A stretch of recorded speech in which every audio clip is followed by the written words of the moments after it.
ada berbagai macam mujizat yang tidak masuk akal yang Tuhan sediakan bagi orang yang percaya. Kalau Tuhan memberitahu kepada kita, aku akan memakaimu begini, jangan bantah.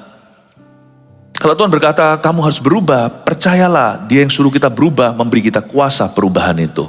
Segala sesuatu yang kita alami dalam hidup kita, responi Tuhan. Respon itu pilihan pribadi. Kondisi sikon di sekeliling kita, itu adalah kedaulatan. Kita nggak punya kuasa dalam hidup ini lebih daripada pilihan bebas kita.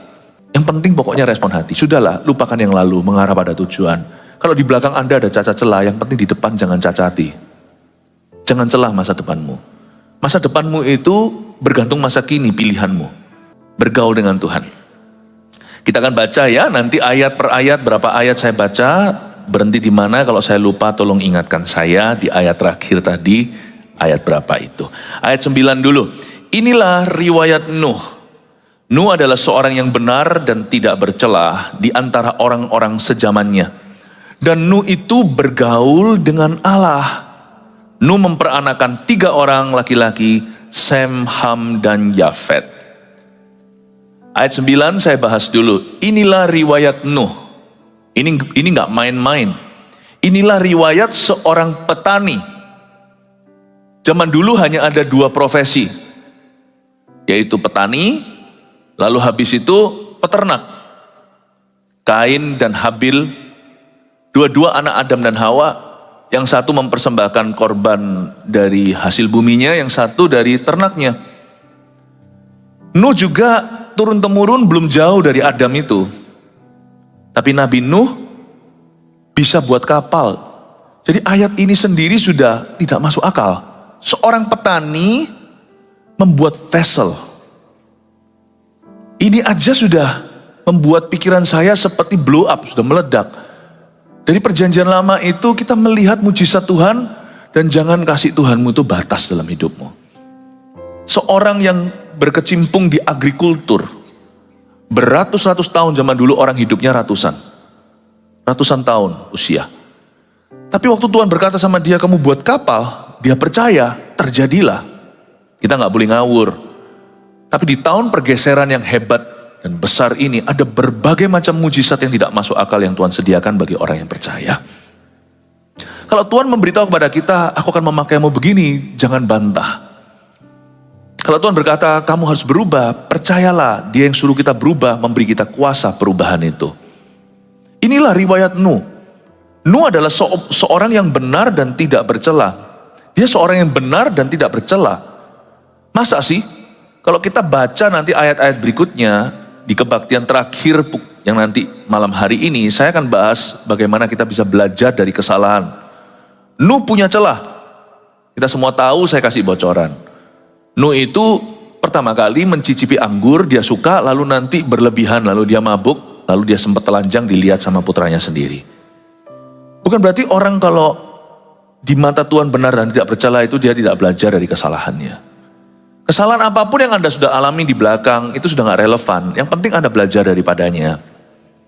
Nuh juga tidak sempurna. Benar dan tidak bercela itu bukan berarti sempurna. Gak ada orang sempurna di dunia. Yang ada hanya orang yang belajar. Solong, selamat, Anda dan saya masih mau belajar dari Tuhan, dari kebenaran yang terutama, bahkan dari kesalahan. Dan orang yang paling smart adalah orang yang belajar dari kesalahan orang lain, tidak usah diulang dalam hidupnya. Selama kita mau belajar, janganlah hukum dirimu. Jangan hukum diri sendiri. Karena Tuhan belum give up. Tapi orang yang menyerah itulah yang telah melepaskan Tuhan. Tapi selama Anda tidak menyerah dan Anda tahu Allah tidak pernah give up atas hidupmu, Dia tidak pernah menyerahkan hidupmu pada setan. Lawan. Apapun yang selama ini menjatuhkanmu, minta kuasa Roh Kudus di situ. Nuh ini luar biasa, bukan berarti dia tidak ada kesalahan. Dia adalah orang yang benar dan tidak bercela. Artinya dalam bahasa Inggrisnya, and Noah was pure. Pakai kata murni. Yang penting respon hati. Segala sesuatu yang kita alami dalam hidup kita, responi Tuhan. Respon itu pilihan pribadi. Kondisi sikon di sekeliling kita, itu adalah kedaulatan. Kita nggak punya kuasa dalam hidup ini lebih daripada pilihan bebas kita. Nasib itu tidak ditentukan oleh nasib kita. Nasib itu ditentukan dengan pilihan kita. Meskipun kalau kita memilih Yesus lalu hidup kita gak mulus, it's okay. Saya mendingan hidup saya gak mulus tapi bersama Yesus. Daripada hidup saya baik, hidup saya itu oke, hidup saya itu berkelimpahan tapi karena melanggar firman Tuhan. Nuh orang yang benar dan tidak bercela. He was holy and pure even though he wasn't perfect. Dia itu suci di mata Allah, kudus dan murni. Karena dia selalu meresponi, bahkan ketika dia salah, dia meresponi Tuhan nantinya. Dia tetap serahkan apapun yang tersisa kepada Tuhannya. Yang penting pokoknya respon hati. Sudahlah, lupakan yang lalu, mengarah pada tujuan. Kalau di belakang Anda ada cacat celah, yang penting di depan jangan cacati. Jangan celah masa depanmu. Masa depanmu itu bergantung masa kini pilihanmu. Tahukah, apa yang saya pilih sekarang ini sebentar lagi akan membawa saya ke masa depan saya. Tahukah, kebaktian satu ini sekarang sebentar lagi akan jadi masa lalu kita besok hari Senin waktu kita breakfast with God. Kita tuh selalu hidup di 3 musim waktu. Dan semuanya itu dikumpulkan di masa sekarang. Pilihanmu itu menentukan. Tempat kita berpijak sebentar lagi akan jadi sejarah. Dan di mana kita berada ini, pilihan bebas kita akan menentukan apa yang di depan nanti menjadi buah. Nuh adalah orang yang benar dan tidak bercacat celah. Karena respon hatinya. Respon itu Tuhan. Kalau kita sadar, kalau kita bisa, kalau kita waras, jikalau kita diperhadapkan dengan sebuah pilihan mengampuni atau membenci, pilihlah mengampuni. Dikasih pilihan untuk setia kepada pasangan atau selingkuh, pilihlah setia. Nah bagian itu nggak dia utak-atik sama Allah. Itu adalah bagian respon hatimu. Dan di area itulah Tuhan memandang Nuh bersih. Karena dia sekalipun pernah gagal, dia selalu berusaha memilih jalan Tuhan. Tahun ini janganlah Anda lepaskan pertahanan. Tahun ini jangan jadi orang Kristen asal-asalan. Kalau kita mau lihat rekor kita tahun lalu, pasti ada bagusnya, ada buruknya. Tapi tahun ini pokoknya matamu tertuju ke Kristus. Tuhan beriku kekuatan agar aku selalu memilih jalan Tuhan dan bukan jalan setan. Tahun ini arahkan kompas hatimu kepada pelayanan, bukan membolos pelayanan. Ke gereja beribadah bukan menjauhi persekutuan dengan saudara seiman. Bekerja dengan rajin. Kalau orang-orang yang sekolah mahasiswa, kerjakan tugasmu, bukan mencontek intinya, atau bukan malas-malasan. Pokoknya orang yang benar dan tidak bercacat celah itu menggunakan haknya, menggunakan pilihannya untuk perkara-perkara Tuhan. Dia adalah seorang yang benar dan tidak bercelah di antara orang-orang sezamannya. Tuhan punya komentar bahwa Nuh adalah orang yang benar di antara orang-orang sezamannya. Gampang. Kalau mau kita lihat apakah ada Yesus di hidup kita adalah coba bandingkan hidupmu dengan orang-orang sekelilingmu. Tapi jangan jadi orang yang sok suci. Jangan jadi seperti orang Farisi, aku tidak seperti orang itu. Tapi penting dari waktu ke waktu kita refleksi diri.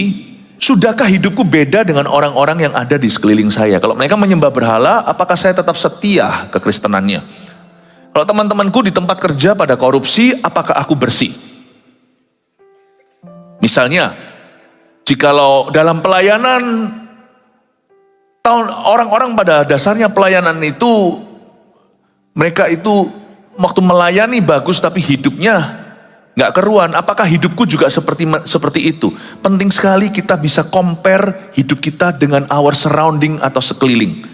Apakah kita ini hidupnya beda dengan orang-orang sejaman kita? Jangan buat goal tahun ini aku jadi sempurna. Cukup jadi beda. Tanya pada dirimu sendiri, apakah aku berbeda?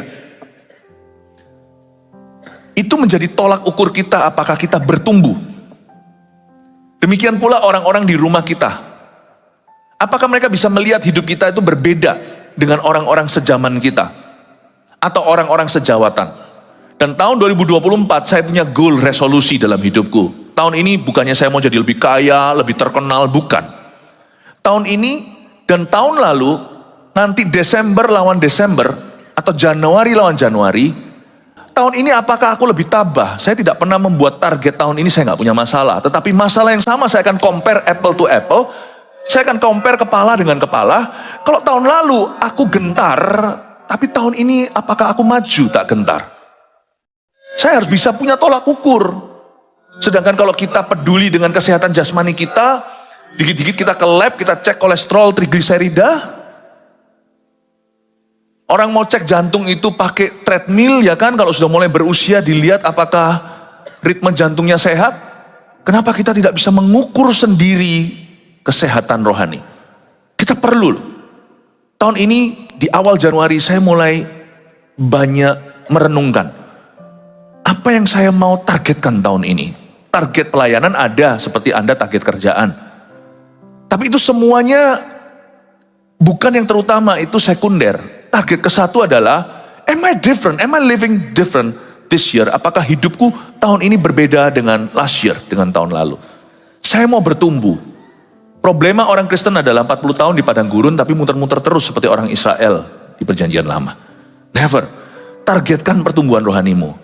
Orang bergaul dengan Tuhan itu nggak pernah muter. Orang kalau bergaul akrab dengan Tuhan itu maju. Saya dorong Anda untuk punya ambisi itu. Ini yang saya sebut sebagai ambisi rohani. Kalau kita muter-muter terus di situ, kita buang-buang gizi sorga. Kita hanya menjadi pendengar, bukan pelaku firman, seperti tanaman yang ditanam, tumbuh-tumbuhan yang ditanam di tanah, lalu hanya menyedot gizinya tetapi tidak berbuah. Yang seperti itu akan Tuhan kutuki seperti Tuhan mengutuki pohon ara. Hidup kita harus berbeda. Dan coba lihat lagi di ayat 9, kita baca terus. Inilah riwayat Nuh. Nuh adalah seorang yang benar dan tidak bercela di antara orang-orang sezamannya. Dan Nuh itu hidup bergaul dengan Allah. Ini terngiang-ngiang malah jadi judul khotbah kebaktian pertama. Hidup bergaul dengan Allah. There's one lifestyle we must all have. Satu gaya hidup kita semua harus punya. Yaitu gaya hidup bergaul dengan Allah. Bergaul dengan Allah. Jangan targetkan pengetahuan. Pakai pengetahuan firman yang Anda dapatkan untuk Anda aplikasikan. Bergaul dengan Allah itu pengenalan, bukan pengetahuan. Pewahyuan, bukan pengetahuan. Orang bisa tahu segala sesuatu, bahkan kutip ayat. Meskipun saya juga banyak memorize, banyak mengingat ayat-ayat karena itu berguna bagi saya. Pada akhirnya ketika kita dihantam sesuatu, hanya orang yang kenal Tuhannya yang akan bertindak. Tapi orang yang tahu tidak akan berbuat sesuatu. Kenapa ya teman saya punya masalah lebih berat dari saya, tetapi dia bisa percaya Tuhan, saya kok nggak bisa? Itu pengenalan. Teorinya sama, kenalnya beda. Jangan berkecimpung di level belief, tapi di level trust. Bedanya kalau bahasa Indonesia dua-dua sama, yaitu percaya. Bahasa Inggrisnya beda belief dan trust. Belief itu percaya, teorinya benar. Trust itu percayakan. Itu pengenalan. Itu pengenalan. Saya dorong Anda untuk bergaul dengan Allah tahun ini. Bukan untuk dapat sesuatu. Bergaul dengan Tuhan gak tentu dapat sesuatu yang materi. Bergaul dengan Allah juga tidak menggaransi mujizat terjadi. Tapi orang yang bergaul dengan Allah tahu hatinya. Dan dia akan selalu berjalan di poros kehendak Allah. Mujizat silih berganti, pengenalannya tetap di sana. Jikalau mujizat tidak terjadi, dia akan tetap pada Allahnya. Saya dorong Anda untuk bergaul dengan Allah tahun 2024. Jadikan goal dan ambisi setiap orang Kristen. Orang Kristen yang tidak ambisius dalam hal ini, itu orang Kristen yang mati rohani. Nuh memperanakkan 3 orang laki. Dia punya 3 sons, Sem, Ham, dan Yafet. Kita lihat sekarang ayat 11 kejadian berikutnya. Adapun bumi itu telah rusak di hadapan Allah dan penuh dengan kekerasan. Allah menilik bumi itu dan sungguhlah rusak benar. Sebab semua manusia menjalankan hidup yang rusak di bumi. Ayat 11 dan 12 tidak terlalu beda dengan kondisi dunia hari ini. Dunia tetap rusak dan malah rusak benar. Coba lihat ya, dunia sekarang itu jauh lebih parah daripada dunia dulu. Tetapi apapun yang kita lihat hari ini, gak ada sesuatu yang baru di bawah kolong matahari. Semua yang kita lihat sekarang, misalnya homoseksualitas itu sudah ada dari zaman Sodom Gomora. Pembunuhan, wah malah purbakala. Kain bunuh Habil adiknya. Iri hati, dari dulu itu orang iri-irian itu. Jadi bumi sudah rusak. Dan semua manusia, ayat 12, menjalankan hidup yang rusak. Kecuali Nuh. Dari ayat 11 dan 12 ini, orang-orang Kristen yang kerap kali menyalahkan keadaan dan lingkungan, bahwa dia rusak karena mereka, pengaruh buruk itu mempengaruhi mereka, harus baca ayat 11-12 lagi bahwa dari cerita Nuh kita belajar sesuatu, kalau kita semua punya pilihan. Seluruh bumi rusak, Nuh sungguhan terkepung, tapi Nuh tetap hidupnya benar dan tidak bercela. Berarti setiap manusia punya pilihan masing-masing. Don't blame anybody untuk kejatuhanmu. Jangan salahkan pornografi. Sebab HP kita tidak harus lihat itu. Pohon pengetahuan yang baik dan buruk, kalau zaman dulu satu pohon, sekarang satu HP aja sudah tahu semua yang baik buruk, bisa dipakai baik, bisa dipakai buruk. Jangan salahkan. Dunia memang akan rusak. Ayat ini pun sudah berbicara dari zaman dulu, bahwa semua manusia menjalankan hidup yang rusak di bumi. Tapi pilihan di tangan you and me. Tapi seluruh keluargaku tidak ada satupun yang mau sungguh-sungguh melayani. So what? Kalau Tuhan datang membawa pedang bukan damai, musuh orang itu adalah orang-orang seisi rumahnya, Anda tetap punya pilihan seperti Gideon. Ayahnya menyembah terafim. Gideon tetap pada Allah Yahweh di perjanjian lama. You have a choice, you know. Kalau semua orang sekarang sudah tidak ada yang penjakah, tidak ada yang gadis lagi, semua udah sleeping around seperti hewan. Anda mau jadi hewan? Menukarkan kemuliaan Allah yang kemuliaan Allah yang kekal itu dan abadi dengan sesuatu yang semu, atau Anda mau menjadi serupa dengan gambarannya? It's your choice. It's your choice. Pilihanmu. Jikalau semua dalam pelayanan melakukan perkara-perkara yang gak baik, pelayananmu murni atau tidak itu di tanganmu. Sebab semua manusia menjalankan hidup yang rusak, except Noah, kecuali Nuh. Berarti Nuh punya pilihan seperti kita. Jangan salahkan orang lain. Orang yang bergaul akrab dengan Tuhan tidak dipengaruhi oleh sekelilingnya. Dia malah justru menjadi terang dan garam. Terang itu kalau dinyalakan di tempat gelap, dia malah terang. Gak ada yang namanya lampu yang wattnya tinggi, lalu kita nyalakan di tempat yang gelap sekali, lalu dia ikut-ikutan gelap. No. Justru di tempat yang lebih gelap, terang itu semakin benderang. Karena terang kalau dinyalakan di siang hari seperti lampu mobil kita ya gak kelihatan. Tapi kalau hitamnya hitam pekat, di jalanan terpencil tidak ada lampu listriknya, wah, jangan salahkan. Ketika terang mengeluh sekelilingku gelap, dan dia berkata, maka aku juga kompromi, maka terang itu terang palsu. Karena Tuhan berkata dengan jelas bahwa di hidup ini kamu akan mengalami pencobaan, tapi kuatkan hatimu. Dan Tuhan sendiri berkata bahwa roh di dalam dirimu lebih besar daripada roh yang ada di dalam dunia. Ayat itu sebenarnya bunyinya begini, satu roh, yaitu roh Allah, roh kudus, roh suci di dalam diri Anda, itu lebih berkuasa dari semua roh-roh jadi udara. Semua bala tentara pasukan setan dikumpulin jadi satu kemah, masih lebih kuat Roh Kudus di dalam dirimu. Yang percaya kasih tepuk tangan untuk Tuhan.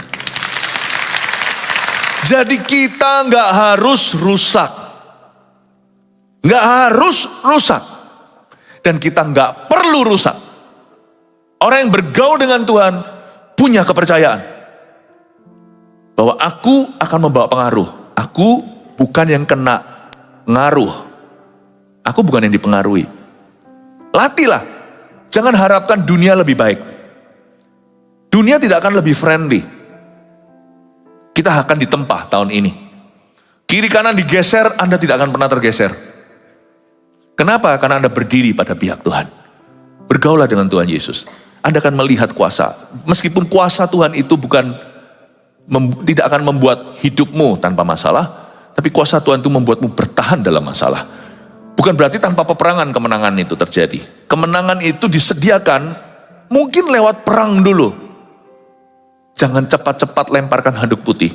Allah tidak menyerah atas hidupmu. Seperti Nuh, bergaulah dengan Tuhan, itu kunci kemenangan. Bergaul dengan Tuhan Yesus. You know, sometimes God may allow you to be lonely and even alone. Kadang-kadang dalam peperangan rohani yang kita alami dalam hidup kita masing-masing, beda-beda tentunya, Tuhan akan izinkan kita merasa kesepian. Meskipun kita sebenarnya nggak pernah sendirian, dalam Tuhan itu kita nggak pernah sendiri sih. Satu, Tuhan bersama kita, dan selalu akan ada 5 roti 2 ikan, selalu akan ada saudara seiman yang Tuhan taruh di sana yang pas dan cukup, tidak berlebihan dan tidak kurang dalam hidupmu. Kalau saya menoleh dalam hidup saya, nggak pernah sekalipun saya dibiarkan ditinggalkan sendirian, nggak pernah. Tuhan selalu ada orang-orang dalam hidup saya. Kadang-kadang orang-orang yang kita duga mengecewakan, tetapi orang yang tidak terduga bisa datang menghiburmu. Pokoknya dalam Tuhan itu nggak pernah kurang orang. Tuhan itu gudangnya orang. Makanya di Yesaya dikatakan orang-orang yang merombakmu, yang merusakmu akan menjauh, tapi orang-orang yang membangunmu akan datang dekat. Jangan pernah Anda merasa minder, merasa kecewa, mau bunuh diri dan sebagainya, karena selalu akan ada orang yang berkata, I believe in you. Dan kadang-kadang orang-orang tersebut, orang-orang yang tidak ada dalam kamus kita. Tapi selama ada Allah di dalam hidupmu, Anda tidak akan pernah kekurangan manusia yang dari Tuhan dalam hidup Anda. Selalu akan ada. Makanya orang kalau give up itu, orang itu pengku. Orang yang menyerah, itu bukan karena mereka harus putus asa. Orang-orang yang akhirnya lemparkan handuk putih, itu pilihan mereka. Saya dorong Anda untuk tahu bahwa orang yang bergaul dengan Allah tidak pernah dibiarkan sendirian. Tapi kadang-kadang diizinkan merasa kesepian. Semua perasaan loneliness itu sebenarnya bagus. Itu membuat kita semakin bergantung dengan Tuhan. Setiap kali saya dihinggapi dengan virus ini, rasa lonely, ruang doa akan menjadi pilihan saya. Jadi bagi saya nothing tulus, gak ada yang rugi. Ketika Anda merasa lonely, Anda tertekan, disitulah Anda akan merasa lebih butuh Tuhan. It's good sih. Bukan berarti saya bergantung dengan itu. Ada tipe orang Kristen yang harus mengalami masalah dulu, baru cari Tuhan, baru ke gereja, baru berdoa. Nah itu masalah. Itu masalah, itu gaya hidupnya salah. Gaya hidup kita harusnya sudah bergaul dengan Allah. Tapi masalah itu justru menjadi gizi penuh untuk membawa kita masuk ke dalam hadirat Allah. Jadi bergaul dengan Tuhan itu begitu. Bergaul dengan Tuhan. Kadang-kadang bergaul dengan Tuhan itu Tuhan ajak kita jalan melewati ular tedung dan anak singa. Tapi itu indahnya. Saya merasa bahwa perasaan lonely itu kadang-kadang sama Tuhan memang diizinkan.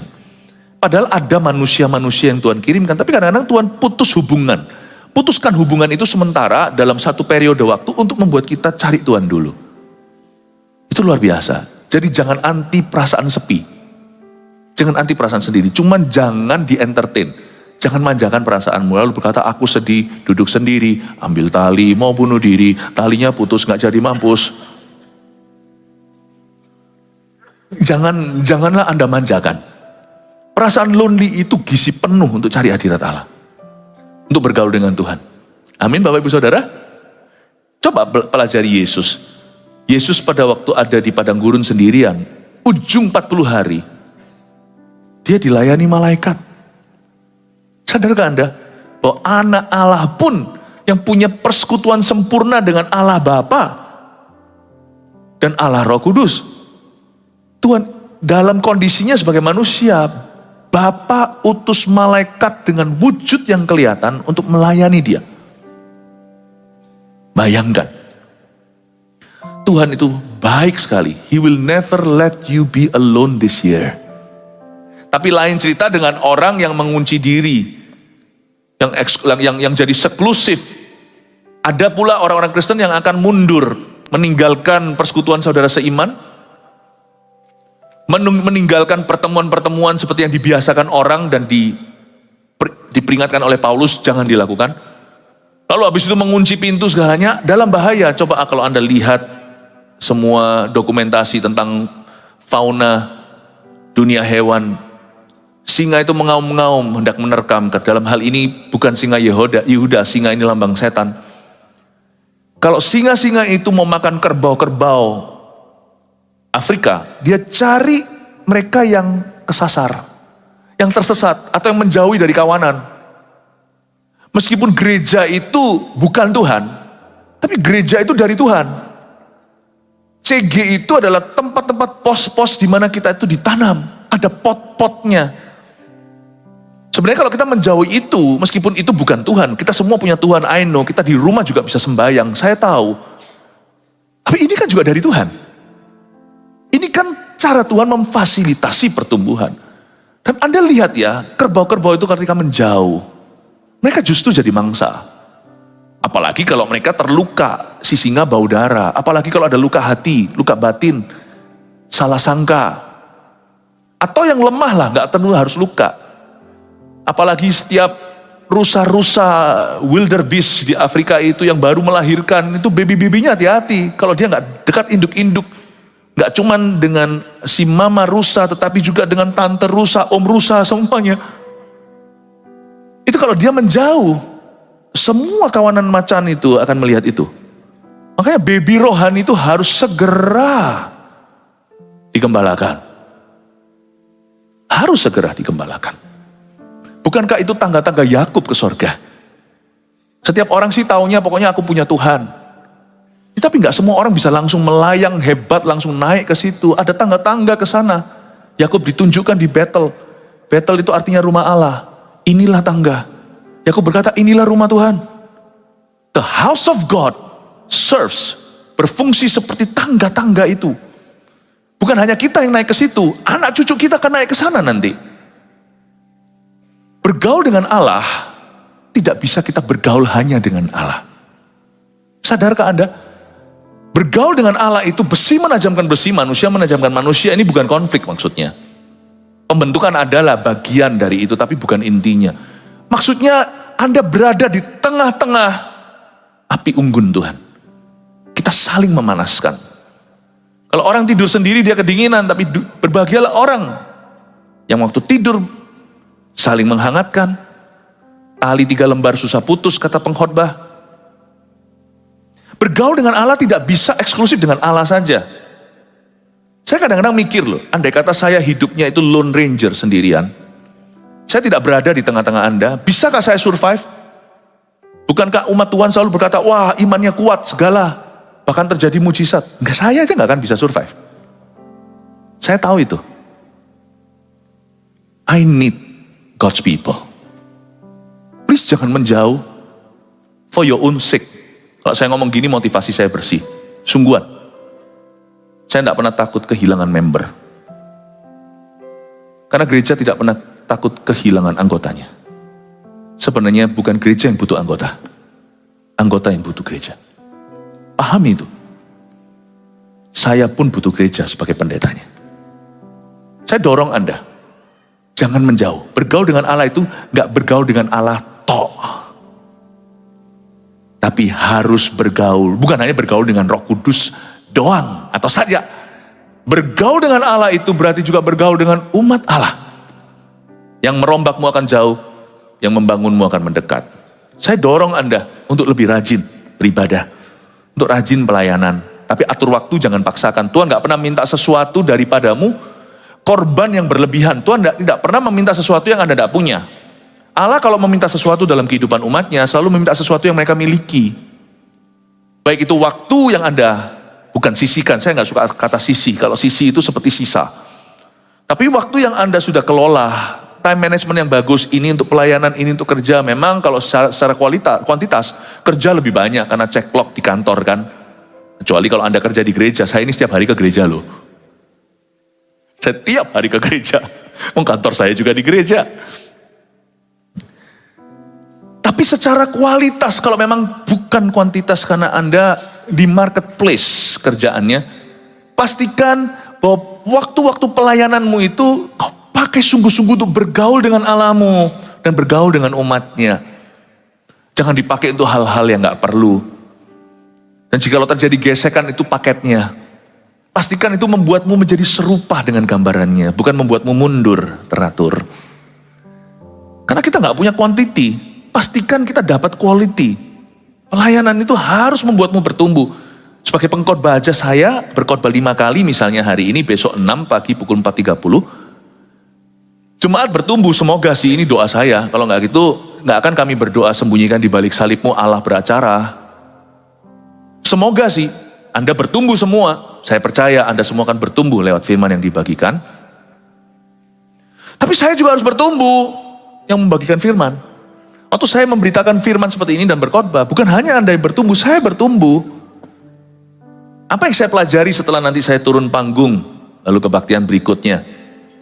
Saya punya pengalaman dengan Tuhan waktu saya berkhotbah tadi.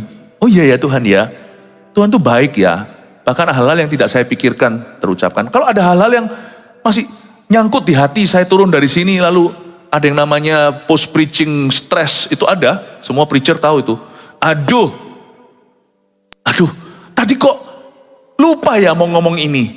Nah, saya belajar untuk memiliki penerimaan diri yang cukup tinggi. Dua macam pengkhotbah yang asal-asalan, tapi pengkhotbah yang sungguh-sungguh itu ada tantangannya, ada jebakannya. Ada perfeksionismenya di dalamnya. Pasti ada sesuatu yang saya lupa katakan. Lalu saya turun ke bawah, aduh kok lupa, andai kata jemaat, mesti jemaat perlu dengar ini. Kasih itu ada jebakannya.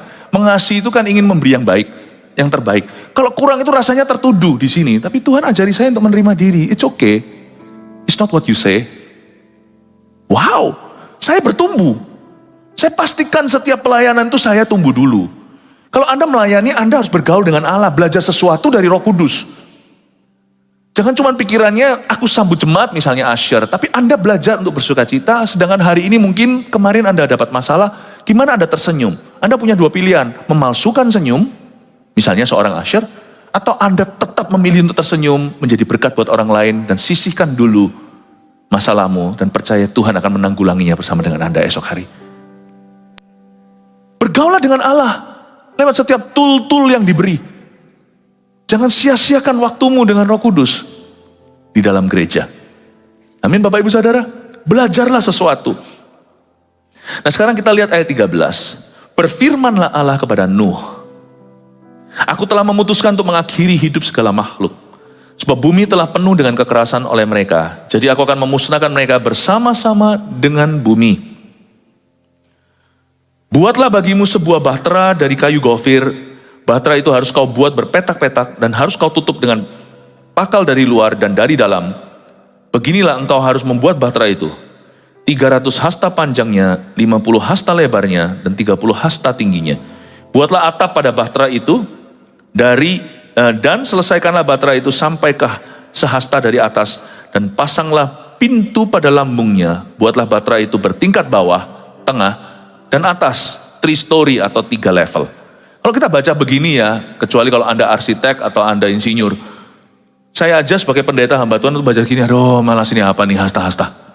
Makanya saya jelaskan ya, semoga Anda bertumbuh lewat pengetahuan. Ayat 13 dulu saya jelaskan orang yang bergaul dengan Allah itu punya satu kelebihan. Berfirmanlah Allah kepada Nuh, aku telah memutuskan. Ada ayatnya juga di bagian lain Alkitab, gak usah dibuka. Orang yang Tuhan mewahyukan perjanjiannya kepada orang yang bergaul karib dengan dia. Orang yang bergaul karib dengannya akan mengetahui perjanjian Allah. Jadi satu kelebihan orang yang bergaul dengan Tuhan dan jadikan itu agenda pribadinya. Dia selalu sengaja untuk bergaul akrab dengan Tuhannya. Orang seperti itu Tuhan tidak akan lewatkan. Kalau Tuhan mau memutuskan sesuatu, dia akan berpikir begini, akankah ku sembunyikan apa yang hendak kulakukan itu kepada Abraham temanku? Tapi kalau orang tidak bergaul akrab dengan Tuhan, dia nggak akan bisa nangkep hati Tuhan. Biasanya dia akan lihat dulu perbuatan Tuhan, itu pun kadang-kadang dia salah ngerti karena hatinya tidak di posisi yang benar dan bersih. Tapi orang yang bergaul akrab dengan Tuhan itu biasanya early. Tuhan beritahu dia, karena Tuhan gak beritahu dia, Tuhan sendiri rasa gimana. Kode pertemanan, itu Tuhan dari sisi Tuhan, dia itu setia kawan. Dia kan berkata, kok aku gak beritahu ya sama si Bobby ya. Mungkin di sini ada yang namanya Bobby. Atau di sini ada yang namanya Pak Agus. Kenapa ya kok aku gak beritahu kepada si ini ya, Agus ini ya. Aku harus beritahu apa yang hendak aku lakukan. Dengar-dengaran dengan Tuhan. You know, God told Noah what he was about to do. Allah memberitahu kepada Nuh secara pribadi apa yang hendak dia lakukan. Memang di dunia ini sekarang banyak uang palsu. Banyak lalang di tengah gandum. Jadi mesti hati-hati dengan orang Kristen yang memberikan impresi bahwa dia itu istimewa. Aku dengar gini, dengar gitu. Biasanya orang yang sungguhan dengar suara Tuhan tidak akan koar-koar. Kecuali untuk impartasikan dan sosialisasikan. Kecuali dia berada di posisi kepemimpinan yang sah, di mana dia harus berbicara kepada orang, atau oleh kehendak Yesus, dalam sebuah pembicaraan, orang itu mendapatkan sebuah opening atau pintu terbuka agar bisa bicara ke kehidupan temannya. Orang yang memaksakan diri, Tuhan ngomong gini, Tuhan ngomong begitu. Wah, itu bukan dari Tuhan. Saya pernah sebagai hamba Tuhan, sesama hamba Tuhan datang, lalu habis itu saya dapat pesan begini, saya dapat pesan begitu. Very ridiculous, saya nggak bisa jelaskan inti pesannya, tapi menurut saya sih, Tuhanku nggak begitu ya. Saya tidak akan terintimidasi dengan orang berkata, demikian firman Tuhan dan Tuhan ngomong gini sama saya. Nggak akan. Sebab orang yang sungguh-sungguh mendengar suara Tuhan akan berwibawa. Akan berwibawa. Dia tidak akan jadi orang yang panik dan gerusuh. Dia butuh pengakuan, dia butuh orang lain percaya bahwa Tuhan bicara sama dia.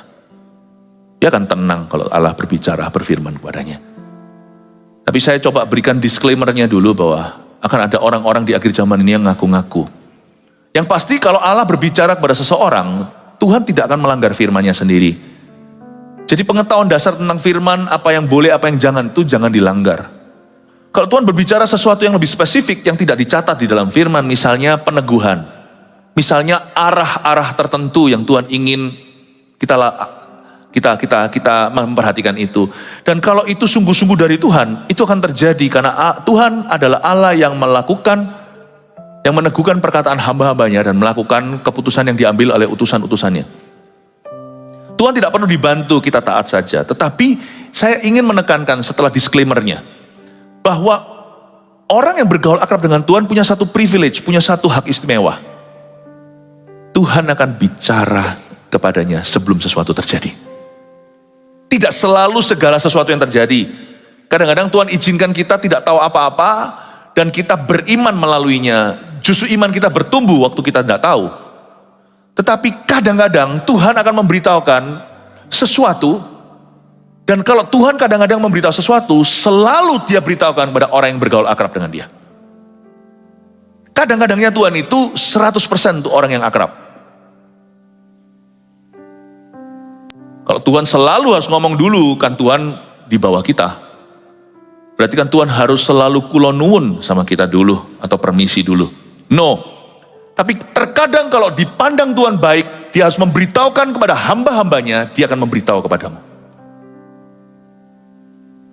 Hatimu buat peka tahun ini. Cari Tuhan itu kelebihannya satu. God will tell you. Jikalau tidak presisi spesifik, dia akan memberimu suatu perasaan peka, arahnya apa dari sesuatu yang Tuhan izinkan, baik itu berkat atau yang kelihatannya kutuk bagi dunia. Allah akan menunjukkan maksud ilahinya. Tuhan akan mengarahkan hatimu kepada perkara-perkaranya. Dan waktu Tuhan memberitahu sesuatu, dia membuatmu ready dan membuatmu untuk bisa mempersiapkan orang-orang di sekeliling Anda. Berfirmanlah Allah kepada Nuh, aku telah memutuskan, I have decided, dari seluruh jutaan orang di dunia, entah berapa ya di zaman purbakala, minimal ratusan ribu, dia hanya bicara sama Nuh. Luar biasa ya. Tapi yang pasti, disclaimer sekali lagi, jangan ngaku-ngaku Tuhan bicara lalu mengubah teori firman. Kejadian sampai Wahyu sudah tutup buku, jangan dibuka lagi. Kecuali untuk dibaca dan dipercaya. Jangan kau ganti. Gak ada orang berkata, Tuhan ngomong sama saya tadi malam, malaikat menampakkan diri. Yesus bukan Tuhan, jangan ikuti orang begitu. Karena Anda tidak lebih pangkat dari Yesus, yang harus berubah itu dirimu, jangan mengubah Yesus. Tapi kalau semua in Christ dalam Yesus, Tuhan menunjukkan sesuatu, my goodness, God will tell you. Allah akan memberitahu kepadamu. Dan kita percaya Tuhan memberitahu kepada gereja kita, bahwa tahun ini akan terjadi banyak pergeseran. Orang-orang yang memusuhimu, yang benci sama Anda akan menjadi pendukung nomor 1 nanti. Anda jangan kaget. Tapi orang-orang yang nyaman seolah-olah seperti apa, peringatkan. Jangan sampai mereka jatuh, terdahulu menjadi terkemudian nanti. Berfirmanlah Allah kepada Nuh, aku telah memutuskan. Dengar-dengaran dengan Tuhan. Pasang kuping rohani kita. Ayat 14 saya sekarang jelaskan tentang bahteranya sedikit. Buatlah bagimu sebuah bahtera dari kayu gofir. Ada kata buatlah bagimu, dalam bahasa Inggrisnya make yourself. Tidak boleh didelegasi.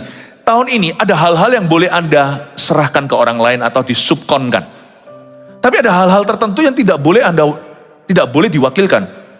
Membuat bahtera, Tuhan tidak berkata, kamu sewa tukang kayu. Tuhan berkata sama Nuh yang notabene adalah petani, kamu yang buat ini, buatlah bagimu, you make it.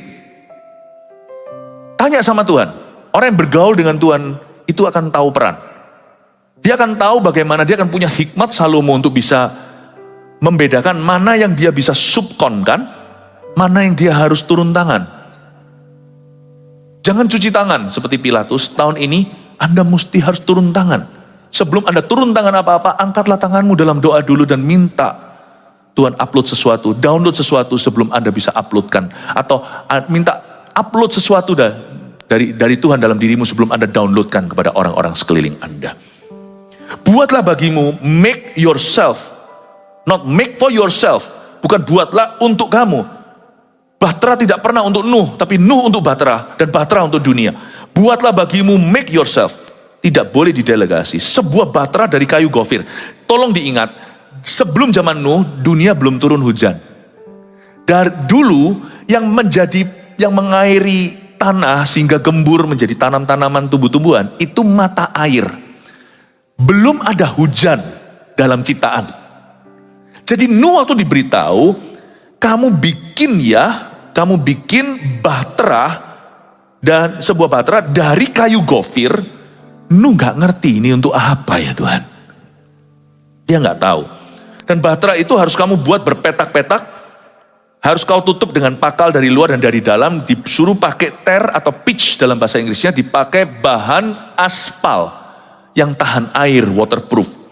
Nuh itu bingung, Tuhan, air itu semua hanya di tanah gembur dan mata air untuk minum. Ngapain aku buat shoe box kayak kotak sepatu yang besar ini, raksasa.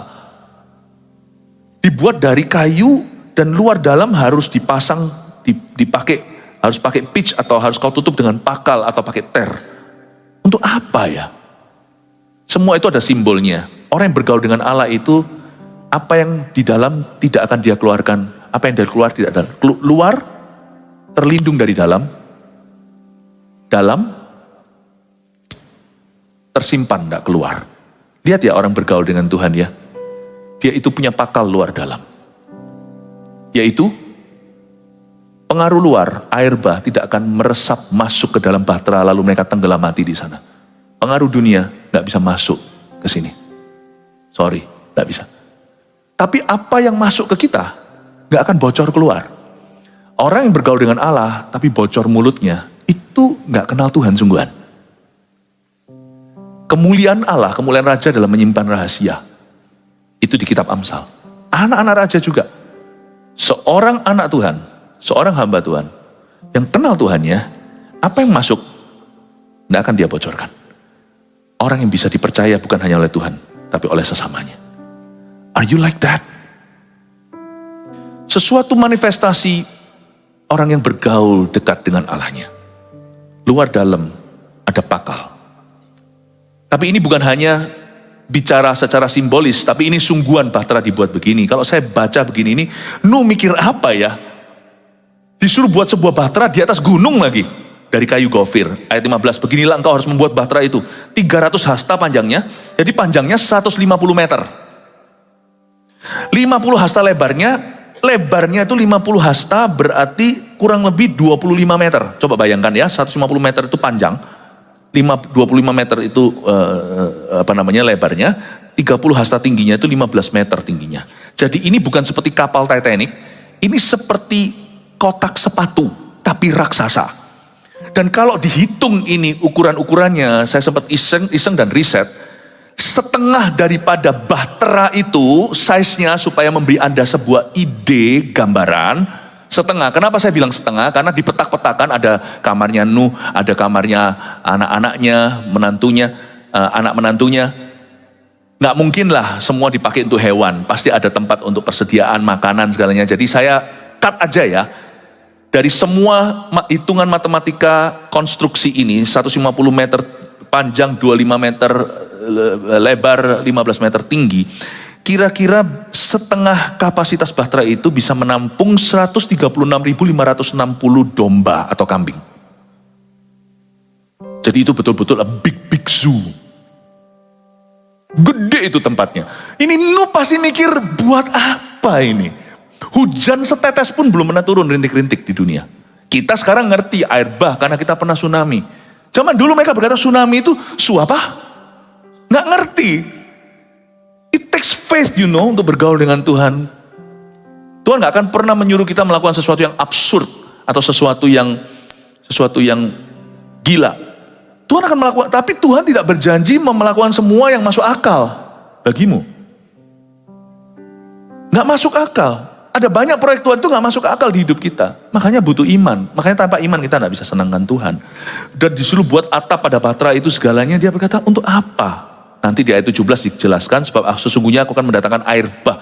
Meskipun Tuhan berfirman, air bah, dia nggak tahu air bah itu apa. Air hujan apa aja, dia nggak ngerti. Lalu disuruh bawa ini itu, saya nggak bahas lah ayat-ayat berikutnya itu, kalau saya bahas itu bisa 1 jam lagi. Saya move on, lain kali saya jelaskan. Luar biasa loh dibutuhkan iman. Ayo catat aja 3 poin rangkuman ini sebelum kita breakfast with God tomorrow morning, besok pagi. Bergaul dengan Tuhan, 1, jaga hati selalu murni di setiap situasi. Pastikan Anda dan saya selalu menempatkan diri sebagai orangnya Tuhan di segala situasi.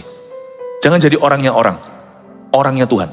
Semua orang begitu, kita tetap pegang teguh. Aku orangnya Tuhan. Kadang-kadang disalah ngerti, kadang-kadang sendiri. Tapi kadang-kadang juga enggak, kadang-kadang juga kita menuai pujian. Jadi orangnya Tuhan. I'm God's man. I'm a man of God. Dalam hal ini, pastikan seperti Nuh. Bergaul dengan Tuhan itu berarti jaga hati selalu murni. Padahal Nuh itu sendirian. Ratusan ribu jikalau bukan juta, semuanya hidup rusak di bumi. 2. Dengarkan suara Tuhan sebelum melangkah. Belajar dengar-dengaran. Pasang kuping rohani. Tahun ini. Pasang kuping rohani. Bahkan di dalam ketidaktahuan kita pun kita bisa dituntun sama Tuhan loh. Gereja kita melalui pandemi kita malah bertumbuh. Itu tuntunan. Saya nggak pernah mengerti.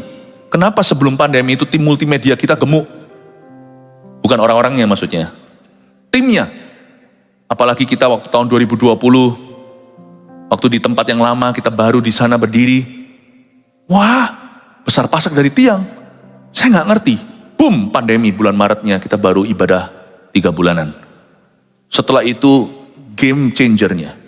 Kita nggak pernah tahu kan, ternyata yang namanya online ministry itu menjadi segalanya. Kadang-kadang dalam ketidaktahuan kita. Yang saya tahu adalah, tim yang gemuk ini, kami cintai mereka, kami sayangi. Kami gembalakan, kami mentori, kami hidupi, kami terus taruh visi. Mana ngerti pandemi, boom, online. Di dalam ketidaktahuan pun, gak ada orang menebak COVID itu. Gak ada orang cukup peka. Kadang-kadang memang Tuhan sembunyikan. Tapi kita dalam ketidaktahuan pun kita dituntun Tuhan. Dan perkara-perkara yang kita tahu, harusnya kita dituntun Allah. Gak boleh, hal-hal yang kita sadari harus diserahkan kepada Tuhan. Sebab masih banyak hal-hal yang kita tidak sadari yang akan terjadi. Makanya kalau kita terpelecok, kita kesleo, terkilir di perkara-perkara yang kita sadari, wah itu kekristenan yang sangat rendah sekali. Hal-hal yang tahu aja kita kompromi kok, belum yang tidak terduga. Janganlah bergaul dengan Allah itu dalam perkara yang kita tahu dan perkara yang kita tidak ketahui. Bagian kita di perkara yang kita ketahui, bagian Allah dalam kedaulatannya. Saya tidak mau terkilir di area-area yang jadi tanggung jawab saya. Saya mau menjadi seorang responsible man of God. Manusianya Allah yang bertanggung jawab. 3, tetap percaya dan taat ketika tidak mengerti. Gak tahu apa ini air bah, kenapa pakai pakal lah segalanya, tidak tahu untuk apa dan bagaimana. Just do it. Lakukan itu. Ya, 3 poin sini Anda taruh dalam hati. Mari kita komitmen tahun ini untuk bergaul dengan Yesus dengan sungguh-sungguh hati. God bless you and me. Mari kita semua bangkit berdiri. Puji Tuhan.